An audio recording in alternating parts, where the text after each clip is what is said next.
This is Radio Now 95.3 FM. Come for the news, stay for informed conversations.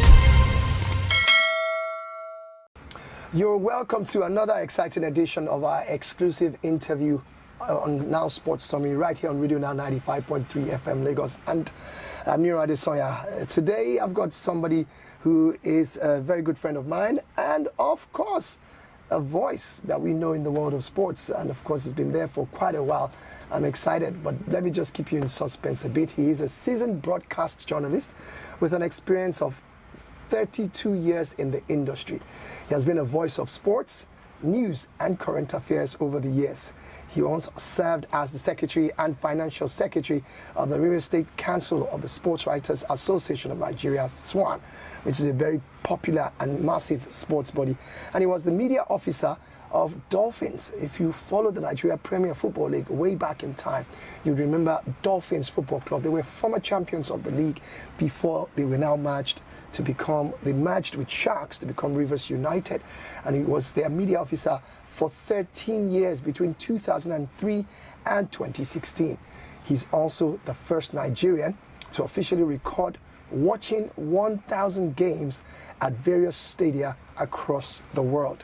He's now a blogger and an author of 1,000 Times on the Road. That's the book I just talked about earlier.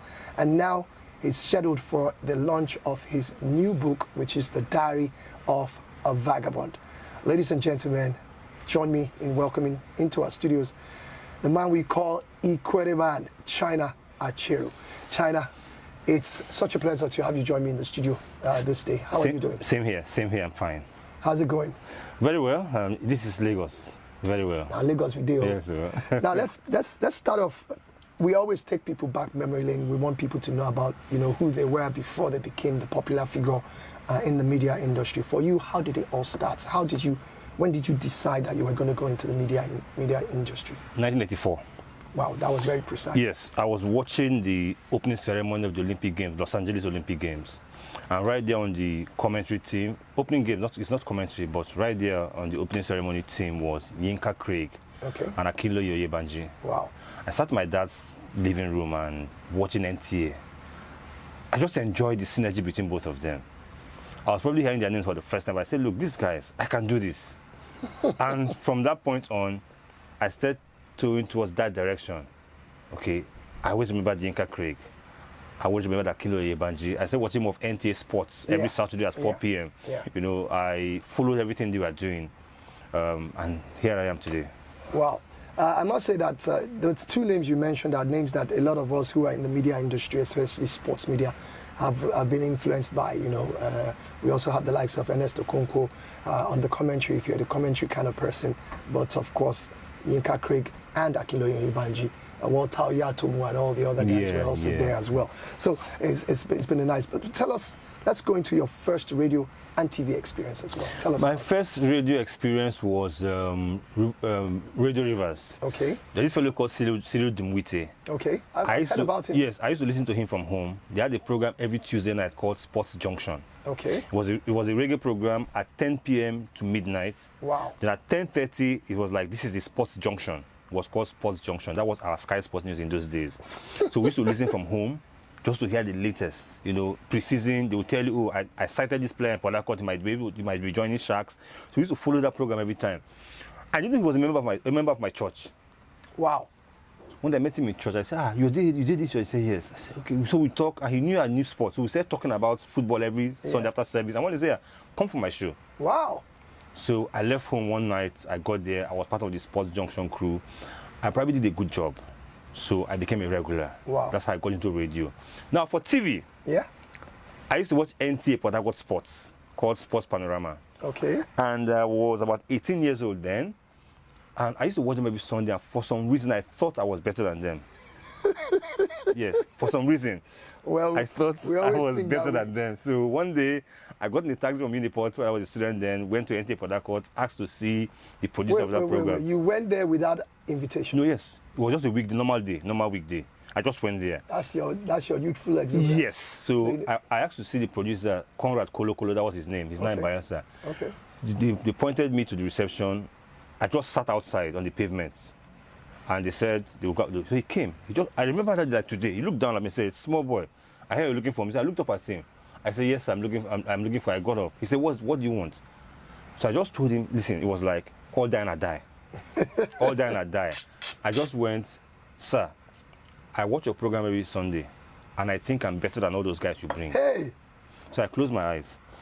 I thought he was going to slap me. You were waiting for a bombardment. Yes, I thought he was going to slap me. He said, "Small boy, say it again." His voice was firm. I believed he was angry. I said, "Okay, I don't already come. Make I just now beating go beat me." So I said, "I've been watching your show every Sunday, and I think I'm better than the guys you bring." I went, "Are you sure?" So I relaxed a bit. I said, "Yes." He said, "When those studio lights shine in your eye, you start shaking." I said, "Shine the lights." So he said, "Come next Sunday." Wow. That was 1990. No social media, no broadcast messages. You know what I did from Monday till Sunday? I was knocking door to door in my area. I must have knocked on more than 500 Telling doors. people that they Yes. should watch out for you. On Sunday, 1 p.m., Sports Panorama, watch. My name is China Acheru. Sunday, 1 p.m., Sports Panorama. I knocked on more than 500 doors. Wow. I was going house to house. Because they have to watch me now. How would they NTA? Nobody will see me. Nobody will see me. You know, so by Monday morning, when I walked out on the streets, I was a hero. Wow. Ah, Now that boy, you know, so that was how I started TV. Wow. And I probably did a good job. So I now became a regular on NTA Sports Panorama. That was how I also met Emeka Nyadike. Oh, So I okay. used to attend that show a lot. That's how I got to know Emeka Oh, and Nyadike. Nyadike was also based in Rivers. Yes, in yes. Port Harcourt At that time, yes. That was so that was how I got into TV too. Wow. Yes. Wow. Very interesting stuff. It looks like it's something that you had a pull, some sort of call from that industry. Yes, and I tell young people these days, I said, be bold, trust yourself. I was bold. I mean, who does that? Yeah. Go into a TV house just- uninvited and claim you are better than the guys people. there. You know, I mean, Without any prior experience. yeah. So, and listen, I was so small. Of But course. I remember my neighbor's father said, "We couldn't even see you." It's like we couldn't even see you. You are like a 10-year-old on the set, but it was an experience, and I think back at that day. I said, "Look, that's how it all started." Yeah. That's how I started radio. That's how I started TV. Even when I started print too, I just walked into the Tide office one day. Wow. I met William Waddy. He now became the PR of the University of Port Harcourt. Was a reporter at the Tide then. okay. Yes. So I just finished from secondary school. Can you imagine? And I write. Not even you just finished from uni. I write. He just said, "Look," and said, "What do you write?" What do you write? The guy will be stunned. Yes. So I gave him what I'd written. He looked at it and said, "This is not bad. Wow. Can you write more of this?" I said, "Yes." So he published it the next day. Wow. Yes. He published it. So I wrote again, and he published it. So I became a regular writing freelance for Tide, Yeah. you know, pre-competition previews. I used to write. Then when Sunray newspaper came out, then I met Mazin Njoku, who is late now. I used to write for Sunray newspapers. Wow. And that's when I got my first job at South Express. I just walked into the job, called in the door, asked me to come. You have a way of Yes, walking into yes. places. So Mazin Njoku said, "Who is the new guy? Let me interview him." He was the deputy editor then. He had known me at Sunray. Okay. We had lost contact. So when I walked into the office, he said, "You, I'm not going to interview you. I know you already. You can write. Go and start work." Wow. So that was how I said. So I mean, I tell people, if you trust yourself enough, Yeah. go for it. Absolutely. Yeah, go for it. Yeah. Absolutely. That's a word of advice which you will still be giving to the young ones coming up. Now let's move on and still staying with your career. You were with Dolphins, like we said at the intro, Dolphins Football Club, defunct Dolphins, which is, well, not really defunct, it metamorphosed into Rivers United. yeah. And I must say, that rivalry that we always see in Rivers has it's no more, but No more, yeah. Rivers still gives the rivalry to other club sides. You know, that was a long time ago. And of course, like I said, they merged with Sharks and became Rivers United. What do you think about the performances of Finidi George-led Rivers United right now in the Nigeria Premier Football? He started well. Okay. In fact, when he started, some of us thought maybe he could just win the league. Okay. He had won the league with Deyimba. Just maybe he went almost 8-9 games unbeaten. You know, then the bad run started. Okay. Lost at home to Bayelsa United. Which was a major one. Yes, that was major a one. South Yes. derby. You can't then, do that. Yes, then came up to Lagos, lost to Ikorodu City, who had been the whipping boys until that time. Went back home, drew. So it was like, what's going on? And since then, it has been here and there. At the time, he was always first, second. The team is down to fourth. I tried to ask questions, what's going on? And he has a lot of young players in the team. At some point, young players will cave under the pressure. Absolutely. But he's not doing badly. We would want him to win the league. We would want him to win the league. but he's not doing badly. A top 3 placing would be understandable, and he can go for it next season. Yeah. So, and we like his style of play. He's bringing some kind of sanity into the playing style of Rivers United, which is what you want. High press, passing ball, playing the ball out the back, not just playing the long balls. Yeah. The team actually pass the ball. We actually go to the, which is something to and enjoy and enjoy what we see. Not many clubs play that kind of football in Nigerian league, so we're enjoying his football. We just want to add the results to it, and bingo, we'll be there. Okay, now that we've delved into the league itself, let's talk about the NPFL board. You, especially having covered, over 1,000 games now, various stadia, both in Nigeria and abroad. But let's focus on Nigeria, which you also have quite a lot of under your belt as well. How would you rate the Nigeria Premier League football board right now? They've gone through some metamorphosis in the last how many years since the coming on board of Honorable Bengai Legbele. We've seen some things like referees' emoluments being now paid by, their what they call them, strategic partners right now. How would you rate all this in a whole in terms of officiating, standard of play, and everything? Now, you see what we can't see. For a long time, we've had bad refereeing in Nigeria. Yeah. So whenever we see bad refereeing decision, we feel that ref has been compromised by a club. Yeah. But we watch the English, especially the English league. Yeah. We see lots of bad refereeing decisions. Now, we don't see they've been compromised by a club. Yeah. We just say this one is incompetent. Yeah. So is it incompetence? Is it being compromised by a club? Now, is it just, should I say, unstable mental health? Because a lot of things, it shouldn't just be about passing the Cooper test and getting certification. Do they have their background checks on these referees? Yeah. So for the refereeing, we see bad decisions almost every week. Last weekend was Heartland versus Shooting Stars. I also watched Ayimba versus Rivers United in Aba before I came to Lagos. Okay. There's some poor decision making that day. So for the refereeing, it's neither here nor there. Now they're doing their best to sanction erring refs. Would that be enough? I think the league needs to do more on referees. Is it about training? Okay. Is it about competence?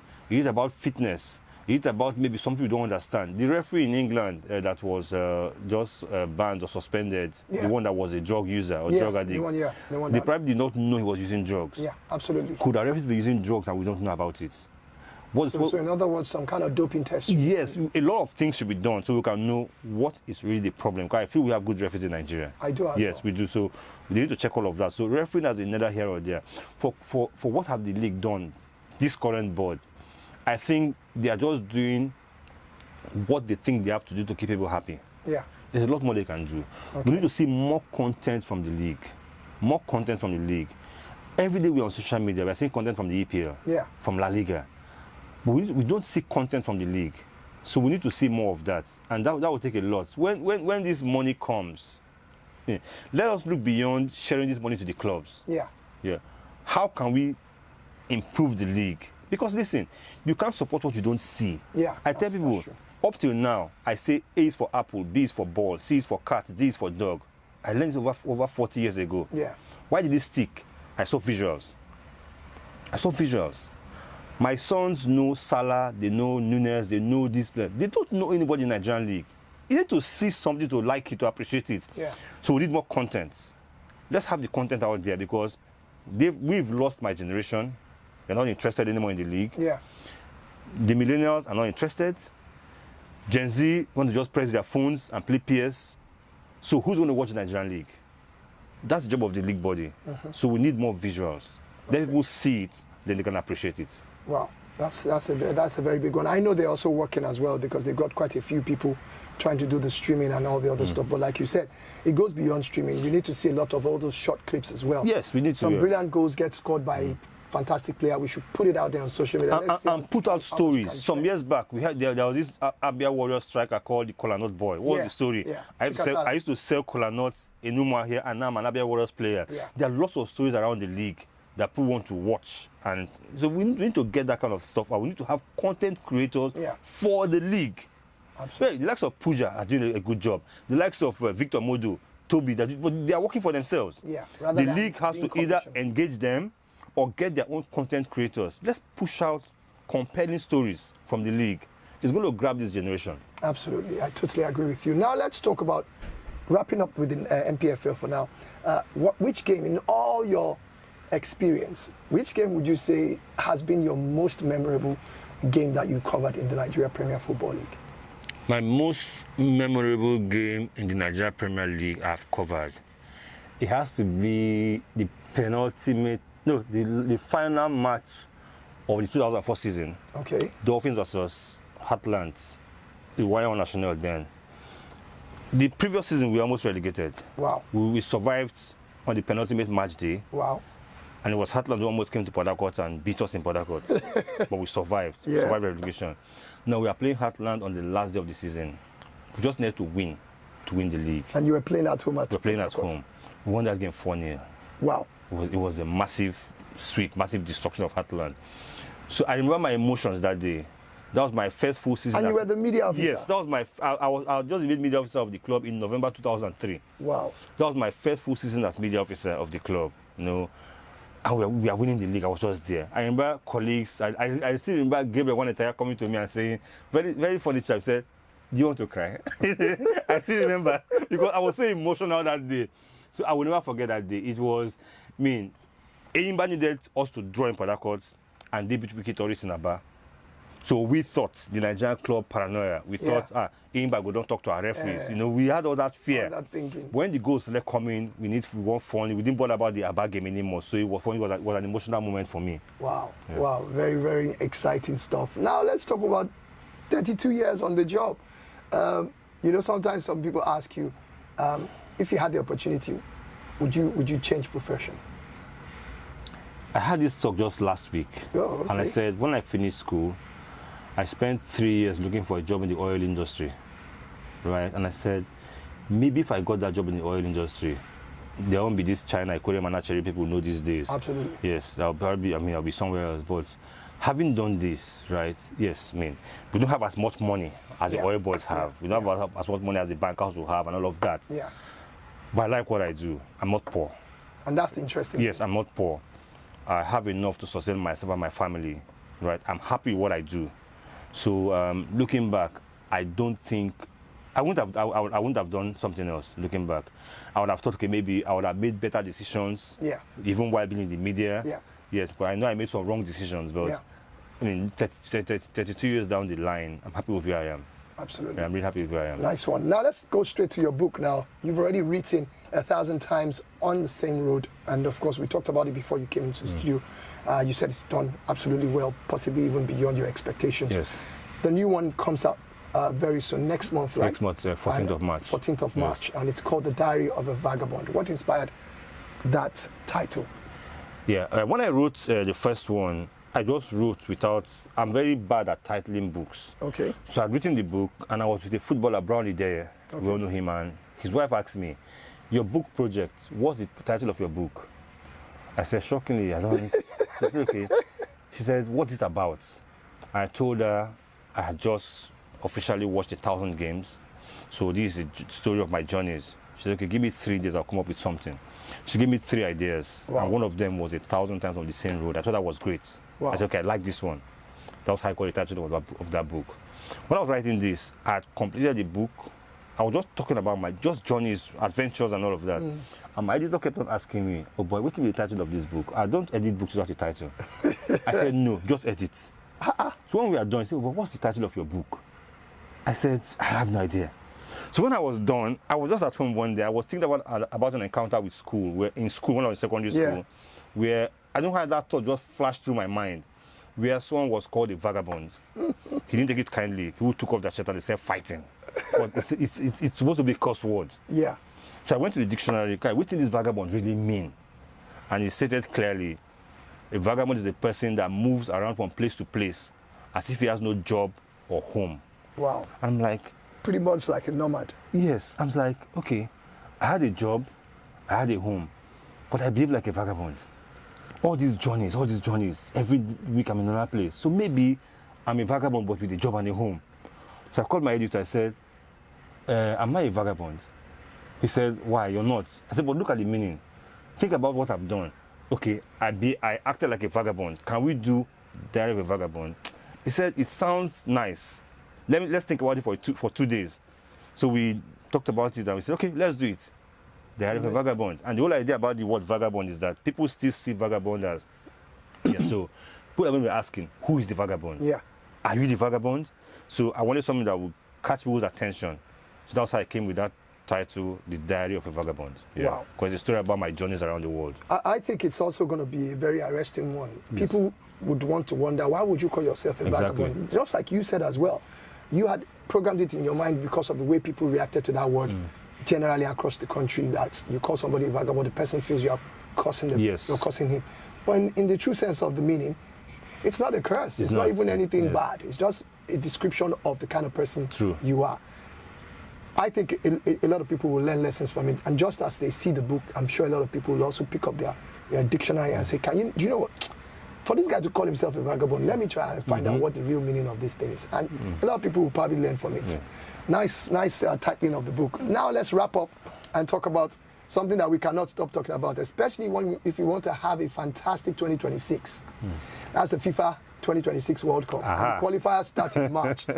I want you to be brief about it because of time. Yes. But in your honest opinion, do you see Nigeria qualifying? I want us to qualify. 6 games, winning all of them. No, we are not going anywhere. Who do we have to play? South Africa, Rwanda, who else again? Uganda, I think. South Africa is also supposed to be the strongest team in the group, right? But they are not even topping. No, but they are supposed to be the strongest team in the group. Yeah. And we've not played them yet. We couldn't beat Zimbabwe at home. We couldn't beat Lesotho. We couldn't beat Rwanda. Listen, out of 6 games, we're going to win games, but can we win every single one of them? And are we really... Do we need to win every single one of them to qualify? I think we should. I mean, if we want to have our destiny in our hands, because apart from that, we have to be hoping somebody loses somewhere, somebody draws somewhere. I mean, for us to have our destiny in our hands, we need to win every single one of our games. To always rely yes, we don't want to have to open the calculator and start calculating. So if we can win all our games, a big if, can we? I don't think we can. So since we can't win all our games, we need to win what we can and hope that someone else loses. So you think it's impossible for Nigeria to win all 6? I can't say impossible. I'm not God. Okay. But I'm saying I'm not holding my breath. I'll be in you for the next game. I'm going to support my team. It's my national team. Yeah. I'm going to support the coach. I don't like the idea of the new coach, but he has been appointed. I'm going to support the coach because it's Nigeria. But I'm not holding my breath. Really, I'm not. I like that honest opinion. Now, when you say honest, that's real honesty there. And I think that brings us to the end of this exclusive interview. I must say a big thank you to you. And of course, ladies and gentlemen, once again, I've been in the studio having this very exciting discussion with the vagabond himself. He's also more fondly called Ikwereman. I am talking about none other than seasoned sports broadcaster, journalist, author, everything else we can talk about. I think it will probably pass as a motivational speaker as well. I'm talking about none other than China Acheru. China, it's been a pleasure having you with me in the studio today. Same here, Niran, same here. And I wish you all the best with your book, The Diary of a Vagabond. Here it is. In case you are wondering, this is what the book looks like. Diary of a Vagabond. With the vagabond boots. Hell yeah, with the boots that he has walked. This is actually your boots now. Anyways, that's the end of the show. We'll be back with more on Now Sports Summary.